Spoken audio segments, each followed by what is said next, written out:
यह साल 2018 की बात है जब मैंने अपने जीवन के प्यार यानी अपनी गर्लफ्रेंड नेहा से शादी की थी।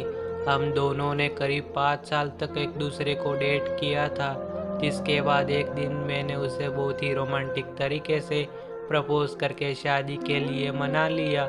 यह पूरी तरह से एक लव मैरिज थी, जिससे हमारे परिवार वालों को भी कोई शिकायत नहीं थी। हम सभी आपस में बहुत ज़्यादा खुश थे। खैर, ऐसा होता भी क्यों ना, मुझे अपने जीवन के प्यार से इतने भव्य तरीके से शादी करने का मौका जो मिल रहा था, हमारे साथ वह सब कुछ हो रहा था जिसकी हमेशा से मैंने कामना की थी। लेकिन मैं नहीं जानता था कि एक समय बाद हमारे बीच सब कुछ बदल जाएगा। समय का जहर धीरे धीरे हमारे आनंदमय विवाह को ख़त्म कर देगा। हमारी शादी के बाद हम सभी एक खुशहाल परिवार की तरह रहने लगे।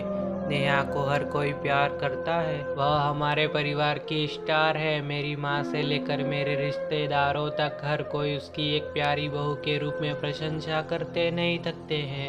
हालांकि उसका स्वभाव भी ऐसा ही है, वह सबके जीवन में खुशियाँ भरने का काम करती है। हालांकि हमारी शादी के पहले 2 साल वास्तव में बहुत ज़्यादा रोमांटिक रहे, लेकिन उसके बाद चीज़ें धीरे धीरे बदलती चली गई। शादी की शुरुआत में नेहा को डेट पर भी ले जाया करता था, लेकिन बाद में मैंने खुद को पूरी तरह से अपनी कंपनी को समर्पित कर दिया। इस दौरान मैंने भी उसे समय देना बंद कर दिया था।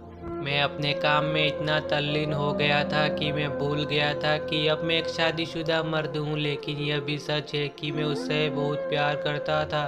धीरे धीरे हमारे बीच झगड़े बढ़ते गए। इस स्थिति से दूर रहने के लिए मैंने यात्राओं के भी योजना बनाई, लेकिन काम की व्यवस्थाओं के कारण हम दोनों कहीं भी बाहर नहीं जा सके।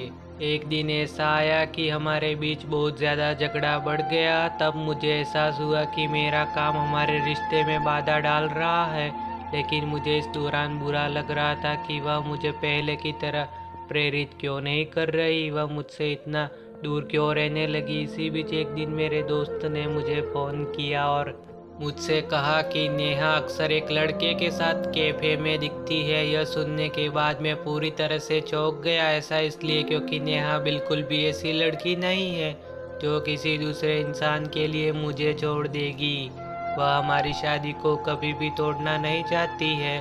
हालांकि इसके बाद भी मैंने अपने दोस्त की बात मान ली और उसे देखने का फैसला किया। मैंने न केवल अपने काम से एक दिन की छुट्टी ली, बल्कि अपनी पत्नी का पीछा भी किया। लेकिन इस दौरान उस एक नज़ारे ने मुझे रुला दिया। एक कैफे में मेरी पत्नी एक लड़के के काफ़ी करीब बैठी थी। वह दोनों हाथों में हाथ डालकर बात कर रहे थे। मैंने उन्हें एक दूसरे से गले मिलते भी देखा था। उन्होंने एक दूसरे को किस भी किया था। यह सब देखकर मैं पूरी तरह से टूट गया था। मैं गुस्से में पागल हुए जा रहा था। मुझे समझ नहीं आ रहा था कि मुझे क्या करना चाहिए।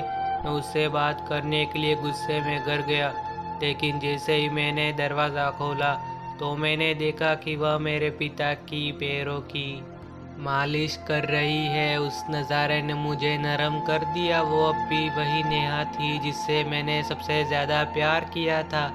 शायद अब वह मुझसे प्यार नहीं करती है।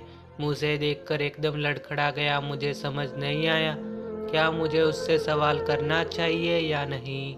ऐसा इसलिए क्योंकि अगर मैंने उसकी बेवफाई के बारे में जानना चाहा तो शायद वह मुझे छोड़ देगी। सच कहूँ तो मैं ऐसी अद्भुत और भव्य महिला को खोने का जोखिम नहीं उठा सकता हूँ। वह जिस तरह से मेरे परिवार की देखभाल करती है, उनकी जिम्मेदारियाँ लेती है, वह मेरे लिए किसी एहसान से कम नहीं है। मैं उसकी सच्चाई जानने के बाद भी उससे प्यार करता रहूँगा।